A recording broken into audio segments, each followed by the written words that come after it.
Good day, students. Today we'll start with the poem Mother Tongue. About the poet Padma Sachdev, born in 1940, writes in her mother tongue Dogri and in Hindi. यहाँ पे जो हमारे poet हैं वो उनका नाम क्या है? पद्म सचदेव. राइट्स इन हर मदर टंग, जो अपनी क्या मदर टंग में, यानी कि जो उनकी बोलचाल वाली भाषा होती है, जो क्या है? डोगरी है. डोगरी कहाँ से आई है? डोगरी जो है वो बेसिकली ये जो नॉर्थ कंट्रीज़ हैं, जम्मू कश्मीर है, हिमाचल है, यहाँ पे जो लोकल लैंग्वेज जो बोली जाती है, जैसे हमारे यहाँ पे वागड़ी बोली जाती है, वैसे वहाँ पे क्या बोली जाती है? डोगरी बोली जाती है.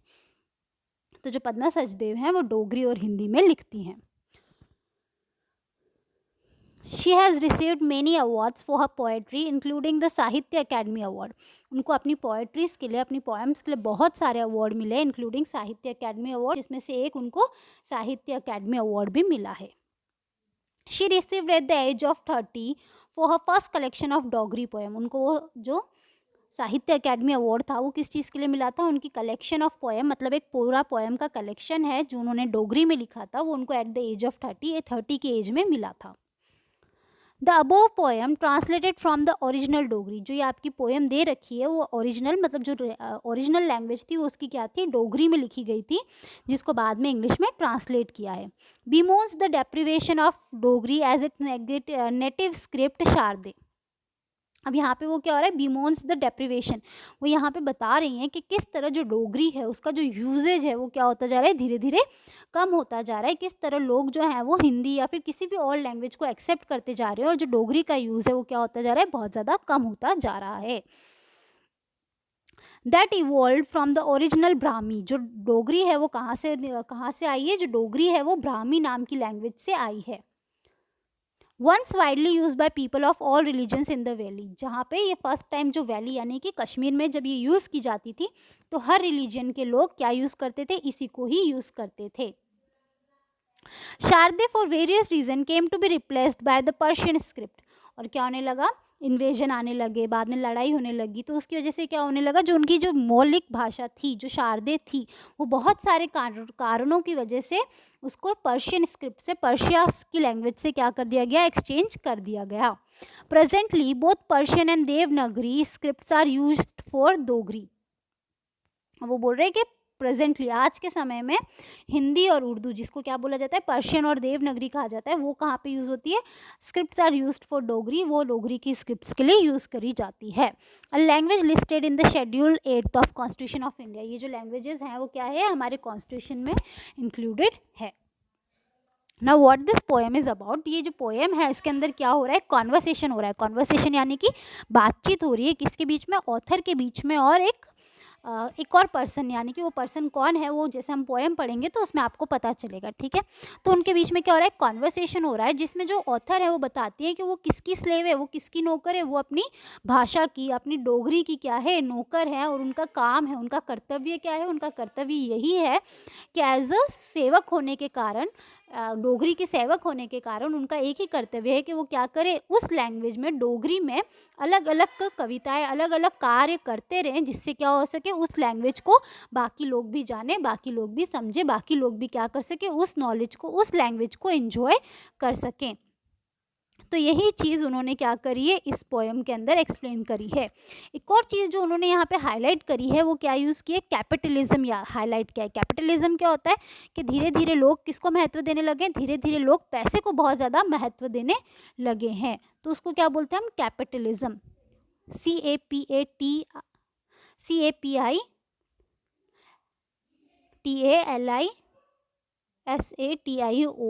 कैपिटलाइजेशन. यानी कि लोग किसको महत्व देने लगे? पैसे को बहुत ज़्यादा महत्व देने लगते हैं, तो उसे हम कैपिटलाइजेशन कहते हैं. तो यहाँ पे वो उसकी बात कर रही हैं. तो यही चीज़ यहाँ पे उन्होंने बताई है कि मदर टंग, उनकी जो मदर टंग है डोगरी है, वो उनके लिए कितनी खास है और किस तरह वो क्या है? उनके लिए, उनको सर्व करती हैं, डोगरी को सर्व करती हैं. वो किस तरह उनकी सर्वेंट है, उनकी नौकर है, और उनका एक ही काम है कि वो क्या करे? अलग अलग पोएम, अलग अलग काम डोगरी में करे, ताकि पूरा वर्ल्ड जो है वो उसको क्या कर सके? उनके कामों को रीड कर सके, एंजॉय कर सके, रियलाइज़ कर सके, और उनको भी पता चले कि जो लैंग्वेज है डोगरी जो है वो कितनी ज़्यादा ब्यूटीफुल है, कितनी ज़्यादा अच्छी लैंग्वेज है. और जब ये बात वो उनको कहती है, किनको, जिनसे वो कॉन्वर्सेशन कर रही हैं उनको कहती हैं, तो वो भी क्या करती हैं, वो भी ऑथर से बहुत ज़्यादा इम्प्रेस हो जाती है और उनकी बात को मान लेती है। अब हम जैसे जैसे आगे पढ़ेंगे वैसे वैसे हमको पता चलेगा कि पोएम में है क्या।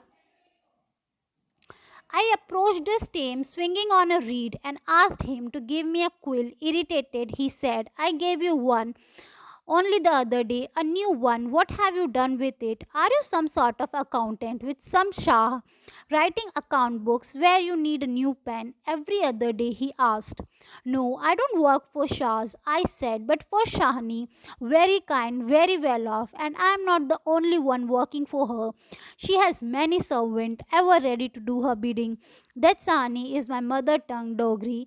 Give me a quill quickly. She must be looking for me. The reed cut off his hand, gave it to me, and said, Take it, and I am to her servant.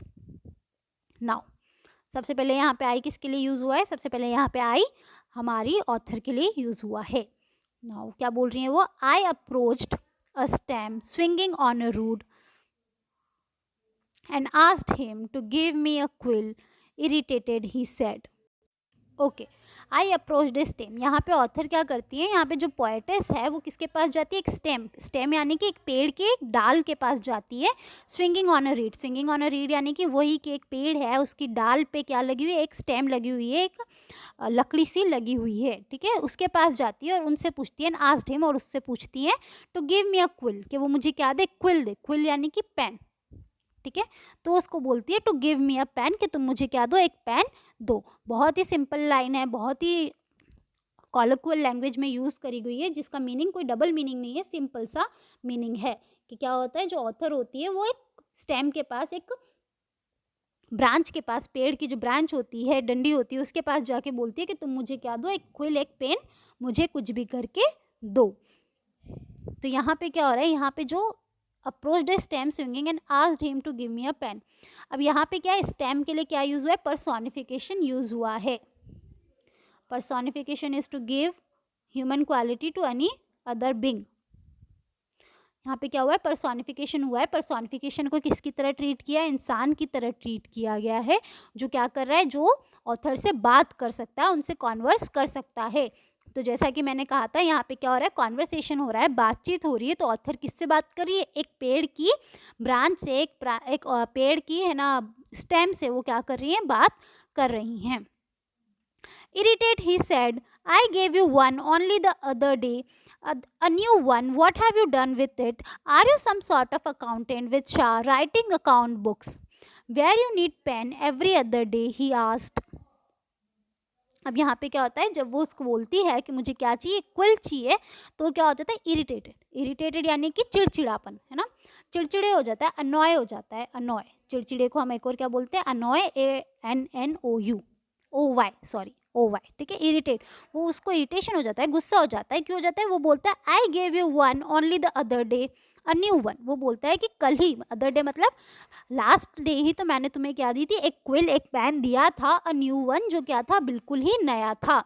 What have you done with it? तुमने उसके साथ क्या किया? Are you some sort of accountant. और फिर बोलता है कि क्या तुम कोई अकाउंटेंट हो? अकाउंटेंट क्या होते हैं? जो क्या करते हैं? खाता रखते हैं. ठीक है, तो उनका काम क्या होता है? वो लोग सुबह से शाम तक क्या करते हैं? पेपर पेन लेके क्या करते हैं? हिसाब करते रहते हैं. तो वो पूछते हैं कि क्या तुम अकाउंटेंट हो, जो तुम्हारी जो है ना पेन, जो तुम्हारा पेन होता है या जो पेंसिल होती है, वो तुम्हारी एक दिन के अंदर क्या हो जाती है? ख़त्म हो जाती है. विथ सम शाज, और किसके साथ? अकाउंटेंट किसके हो? शाह. शाह यानी कि मालिक. यहाँ पे अमीर लोगों के लिए यहाँ पे क्या यूज़ हुआ है? शाह यूज़ हुआ है. ऑब्वियसली जो अमीर लोग होंगे उन्हीं के पास इतना पैसा होगा कि उनको किसकी ज़रूरत होगी? अकाउंटेंट की ज़रूरत होगी. तो वो उसको बोलते हैं कि क्या तुम क्या हो? अकाउंटेंट हो किसी शाह के यहाँ पे, कि जो तुम्हें क्या करना पड़ रहा है? किताब, बार बार पेन की या बार बार पेंसिल की ज़रूरत पड़ रही है. राइटिंग अकाउंट बुक्स, क्या तुम्हारा ये काम है कि तुम क्या कर रही हो? अकाउंट बुक्स रख रही हो, हिसाब किताब के बुक्स रख रही हो. Where you need a new pen every other day. वो पूछता है कि तुम्हें क्यों नए पेन की ज़रूरत, हर दूसरे दिन नए पेन की ज़रूरत पड़ती है. ये चीज़ वो उससे पूछता है. अगेन यहाँ पे क्या हो रहा है? यहाँ पे क्या हो रहा है? अगेन कॉन्वर्सेशन हो रहा है, कंटिन्यू कॉन्वर्सेशन चल रहा है दोनों के बीच में. और क्या हो रहा है? जो पेड़ है, स्टेम जो है वो उससे क्या कर रही है, एक के बाद एक के बाद एक के बाद क्वेश्चंस पूछ रही है, उसको जवाब देने का टाइम नहीं दे रहा है। सबसे पहले उसने क्या पूछा कि सबसे पहले वो गुस्सा कर रहा है कि मैंने तुम्हें अभी तो पेन दिया था, तुम उस पेन का आखिर कर क्या रही हो, कि मैं कल परसों ही तो तुम्हें एक पेन लेके गई थी जो क्या था, बिल्कुल नया था, उस पेन का तुमने क्या किया, इतने जल्दी तुम्हारे पेन ख़त्म कैसे हो जाते हैं। फिर वो उससे पूछता है कि क्या तुम किसी के लिए काम करती हो, किसी शाह के लिए, शाह यानी कि किसी मास्टर के लिए, किसी अमीर आदमी के लिए काम करती हो। फिर वो उससे पूछता है कि क्या तुम है ना अकाउंटेंट हो, कि क्या तुम्हारा काम जो है वो हिसाब किताब रखने का है, राइटिंग अकाउंट बुक। फिर वो पूछता है कि क्या तुम अकाउंट बुक रखती हो। ये इस तरह से वो क्या कर रहा है, उससे कंटिन्यूसली क्वेश्चन पूछता जा रहा है कि तुम ऐसा क्या काम करती हो कि हर दूसरे दिन तुम्हारी क्या हो जाती है, जो पेंसिल है या जो पेन है वो क्या हो जाता है, ख़त्म हो जाता है। तो इसका ऑथर क्या रिप्लाई करती है, इसका ऑथर रिप्लाई करती है, no I don't work for Shah. वो बोलती है कि नहीं, मैं शाह के लिए काम नहीं करती हूँ। आई sad but for a Shahani very kind very well of, I am not the only one working for her, she has many servant even ready to do her bidding. This Shahani is my mother tongue. अब जब वो पूछता है कि तुम करती क्या हो, तो ऑथर जो होती हैं, पोएटिस जो होती हैं, वो बोलती हैं कि no I don't work for Shah, कि नहीं मैं किसी मास्टर के लिए काम नहीं करती, मैं किसी शाह के लिए काम नहीं करती। I said but for a Shahani, लेकिन मैं किसके लिए काम करती हूँ, किसी शाहनी के लिए, यानी कि मेरी जो मालिक है, यानी कि मेरे जो ऊपर है वो कोई मालिक नहीं है, बल्कि क्या है, एक मालकिन है, एक मिस्ट्रेस है। मैं किसी मिस्ट्रेस के लिए क्या करती हूँ, काम करती हूँ। और जो मेरी मिस्ट्रेस है वो क्या है, बहुत काइंड है, बहुत दयावान है, वेरी वेल ऑफ, बहुत ही ज़्यादा वेल ऑफ है, मतलब अमीर फैमिली से बिलोंग करती है, उनकी क्या है, बहुत ही ज़्यादा अच्छी फैमिली से वो बिलोंग करती है। I am not the only one working for her, मैं अकेली नहीं हूँ जो उनके लिए काम करती हूँ। शी हैज़ मैनी सर्वेंट, उनके क्या है, बहुत सारे सर्वेंट, बहुत सारे नौकर चाकर हैं। Ever ready to do her bidding, इनके इतने नौकर चाकर है कि उनका हर काम, बिडिंग यानी कि हर काम करने के लिए रेडी रहते हैं। That Sahani is my mother tongue Dogri. और फिर वो बोलती है कि वो जो सहानी जिसकी मैं बात कर रही हूँ वो कौन है, माई मदर टंग, मेरी बोलचाल की, मेरी मातृभाषा है, जो क्या है, डोगरी है। तो यहाँ पे बेसिकली ऑथर क्या कह रही है, ऑथर कह रही है कि हाँ मैं भी, तुम बिल्कुल सही कह रहे हो, मैं क्या कर रही हूँ, मैं काम करती हूँ। किसका काम करती हूँ, मैं मेरी मदर टंग के लिए, मेरी जो मातृभाषा है डोगरी है, मैं उसके लिए काम करती हूँ, जो क्या है, बहुत ही ज़्यादा काइंड है, बहुत ही ज़्यादा वेल ऑफ है, और क्या है, बहुत ही ज़्यादा अच्छी फैमिली से बिलोंग करती है। और मैं अकेली नहीं हूँ जो उनकी क्या है, नौकर हूँ, मेरे अलावा भी उनके बहुत सारे रॉयल सर्वेंट हैं, लॉयल सर्वेंट हैं, उनके ईमानदार सर्वेंट हैं, नौकर हैं, जो उनके लिए क्या रहते हैं, एवर रेडी रहते हैं, हमेशा उनका काम करने के लिए क्या रहते हैं, रेडी रहते हैं। और वो बताती हैं कि उनकी मिस्ट्रेस कौन है, उनकी मालकिन कौन है, उनकी मालकिन साहनी, उनकी मालकिन, उनकी लैंग्वेज है डोगरी है। Give me a quill quickly, she must be looking for me. वो बोलती है कि जल्दी से मुझे क्या दो, जल्दी से मुझे क्विल दो, जल्दी से मुझे पेन दो। जो मेरी मातृभाषा है, जो मेरी मालकिन है, वो क्या कर रही होगी, लुकिंग फॉर मी, मुझे ढूंढ रही होगी। और वो ऐसा क्यों बोलती है, वो ऐसा इसलिए बोलती है क्योंकि वो क्या है, वो मालकिन है, वो नहीं चाहती कि उसकी मालकिन क्या करे, उसका इंतज़ार करे। इसलिए वो क्या बोलती है, वो उसको बोलती है कि जल्दी जल्दी करो, मुझे क्या दो, जल्दी से क्विल दो, जल्दी से पेंसिल दो, पेन दो, कुछ भी दो, मुझे क्या करना है, मुझे अपनी मालकिन के पास जाना है। The the reed cut off its hand, give it to me and said take it, I am to her servant. अब जो रीड होता है, रीड यानी कि जो पेड़ होता है, जब वो उसको सुनता है तो वो क्या करता है, अपने खुद के हाथ काट के उसको दे देता है। हाथ यानी कि उसकी जो खुद की स्टेम्स होती है वो उसको काट के दे देता है। और जब वो उसको अपने हाथ देता है तो वो उसको बोलता है कि मैं भी क्या हूँ, मैं भी तुम्हारी ही मालकिन का एक नौकर हूँ। I am to her servant, कि मैं भी क्या हूँ, जिस मालकिन की तुम बात कर रही हो उस मालकिन का नौकर मैं भी हूँ। इसलिए मैं चाहता हूँ कि तुम क्या करो, जल्दी से ये जो क्विल है उसको लेके चले जाओ। This was your poem the mother tongue. ठीक है, ये तो जो था वो क्या था, इसका ये जो था वो उसका लिटरल ट्रांसलेशन था कि हर एक लाइन कहना क्या चाहती है। ठीक है, हर एक लाइन का जो हिंदी मीनिंग है वो क्या होगा। अब बेसिकली इसके अंदर ऑथर क्या कहना, जो पोएटेस है वो क्या कहना चाहती है, जो पोएटेस है वो किस चीज़ को लेके चिंता में, ये जो कैपिटलिस्ट लोग होते हैं, कैपिटलिस्ट यानी कि ये जो पैसे कमाने वाले जो लोग होते हैं, जिसे हम हिंदी में क्या बोलते हैं, कैपिटलिस्ट जो होते हैं, जिनको हम हिंदी में पूंजीवादी लोग कहते हैं। तो ऑथर जो है वो क्या कह रही है कि ये जो पूंजीवादी लोग हैं वो उनके लिए क्या बन चुके हैं, एक खतरा बन चुके हैं। क्यों? क्योंकि उनका जो माइंडसेट होता है, जो पूंजीवादी लोगों का माइंडसेट होता है, उनका माइंडसेट कैसा होता है, वो सिर्फ और सिर्फ पैसे की तरफ, उनका जो तवज्जो होता है वो किसकी तरफ होता है, सिर्फ और सिर्फ पैसे की तरफ होता है। तो वो बोलती हैं कि किस तरह ऐसे लोगों की वजह से ऐसे पूंजीवादी लोगों की वजह से जो उनकी लैंग्वेज है, जो डोगरी है, उसकी क्या हो रही है, उसकी जो अहमियत है वो क्या होती जा रही है, कम होती जा रही है। तो जो ऑथर जैसे लोग हैं, जो क्या है, अपनी लैंग्वेज को लेके बहुत ज़्यादा लॉयल हैं, बहुत ज़्यादा प्रोटेक्टिव हैं, उन लोगों को लग रहा है कि ये क्या है, ये सही नहीं है।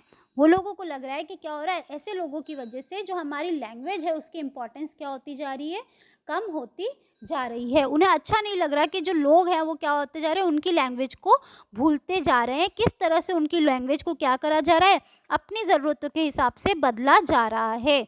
यहाँ पे स्पेशली यहाँ पे किसको इम्पोर्टेंस दी उन्होंने, ये कि किस तरह से पर्शियन और देवनागरी, यानी कि किस तरह से हिंदी और उर्दू की वजह से क्या हो रहा है कि जो मदर टंग है उसमें क्या आता जा रहा है, बदलाव आता जा रहा है। फॉर एग्जाम्पल आज हम अपना ही ले लेते हैं, ठीक है, वागड़ी को ही ले लो, ठीक है। अब वागड़ी जो आजकल के बच्चों को क्या है, एक तो वागड़ी आती नहीं है, और अगर किसी को समझ में आती है तो वो भी क्या आती है, थोड़ी बहुत समझ में आती है।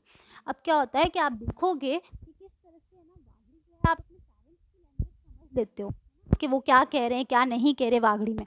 लेकिन अगर आप क्या करते हो, अपने किसी ओल्डर जनरेशन से बात करते हो, किसी एल्डर से, अपनी दादी से, या फिर उनसे भी ज़्यादा कोई है, उनसे बात करते हो, तो आपको रियलाइज़ होगा कि उनकी लैंग्वेज समझना आपके लिए क्या हो रही है, बहुत ज़्यादा हार्ड हो रही है। मतलब उनकी लैंग्वेज को समझने में, उनकी वागड़ी ही बोल रहे हैं लेकिन वो समझने में भी आपको क्या आती है, थोड़ी सी दिक्कत आती है। वो क्यों आती है? क्योंकि अब क्या हो रहा है, होता जा रहा है, लैंग्वेजेस में चेंज आता जा रहा है कि जो आपके पेरेंट्स जो वागड़ी बोलते हैं वो क्या होती है, सिंप्लीफाइड होती है, उसमें थोड़ी हिंदी मिक्स होती है, या फिर वो क्या होते हैं, आप उसको रिलेट कर पाते हो। लेकिन जो आपके एल्डर्स बोलते हैं वो क्या बोलते हैं, शुद्ध वागड़ी बोलते हैं। तो यहाँ पे जो ऑथर है उनका भी डर यही है कि देवनागरी हिंदी और उर्दू की वजह से क्या हो रही है, जो डोगरी की जो ओरिजिनलिटी है, उनकी जो ऑथेंटिसिटी है वो क्या होती जा रही है, कम होती जा रही है। और उनको क्या लग रहा है, उनको ये डर सा लग रहा है कि धीरे धीरे क्या होगा, जो डोगरी होगी उसकी जो ओरिजिनल ब्यूटी है, उसकी जो ओरिजिनल लैंग्वेज है वो ख़त्म होके क्या रह जाएगी, एक मिक्सचर रह जाएगी। तो वो नहीं चाहते कि वो क्या हो, ये जो ऑथेंटिक जो लैंग्वेज है, जो डोगरी है, वो क्या हो, किसी भी तरह से दूसरी लैंग्वेज से अफेक्ट हो, या फिर किसी भी वजह से वो क्या हो, उसमें थोड़ा किसी भी तरह का चेंज आए। और यही चीज़ उन्होंने यहाँ पे बोली है। सेकंड चीज़ जो यहाँ पे मैंने बोली थी, एक और चीज़ जो वो यहाँ पे बात कर रही है, वो किसकी बात कर रही है, कैपिटलिज्म की बात कर रही है। और वो कैपिटलिज्म हमको कैसे दिख रहा है, यहाँ पे जो अकाउंटेंट का यूज़ हुआ है। तो यहाँ पे जो अकाउंटेंट है वो, उनका जो इशारा है वो किसकी तरफ है, कैपिटलिज्म की तरफ, पूंजीवाद की तरफ है। यहाँ पे वो क्या कर रही है, अकाउंटेंट को किससे कंपेयर कर रही है, अकाउंटेंट का जो वो तुलना कर रही है वो राइटर्स से, लेखक से कर रही हैं। वो बोल रही हैं कि जो कैपिटलिज्म, पूंजीवादी लोग हैं जो सिर्फ पैसे के बारे में सोचते हैं, उनका कंपैरिजन वो किससे कर रही हैं, क्रिएटिविटी से कर रही हैं।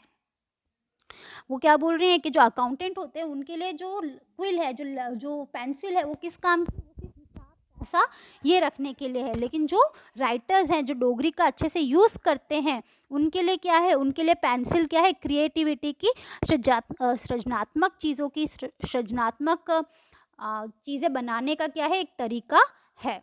तो यहीं पे वो बात हो रही है कि क्या है, जहाँ पे क्विल यानी कि जहाँ पे पेंसिल उन कैपिटलिस्ट पूंजीवादी लोगों के लिए पैसे का मोल रखने का एक तरीका है, वैसे यहाँ पे उनके लिए क्या है, क्रिएटिविटी रखने का, क्रिएटिविटी, कुछ भी चीज़ क्रिएटिवली बनाने का एक तरीका है। तो ये चीज़ भी उन्होंने क्या करी है, इन लाइंस के थ्रू यहाँ पे हमको समझाने की कोशिश करी है। अगर हम इस पोएम का स्ट्रक्चर देखें तो क्या है, ये जो पोएम है वो क्या है, मॉडर्न पोएम है। और मॉडर्न पोएम में आपको क्या नहीं दिखता, मॉडर्न पोएम में आपको राइम या फिर मीटर या फिर ऐसा कुछ भी नहीं दिखता। तो बेसिकली क्या है, ये जो पोएम है वो ब्लैंक वर्स में है। ब्लैंक वर्स यानी कि जिसमें कोई भी रिदम या फिर कोई भी राइम स्कीम नहीं होती। हमने राइम स्कीम पढ़ रखी है तो आपको पता होगा कि राइम स्कीम क्या होती है। तो यहाँ पे क्या है, एक मॉडर्न पोएम है और यहाँ पे किसी भी तरह की राइम स्कीम का यूज़ नहीं हुआ है।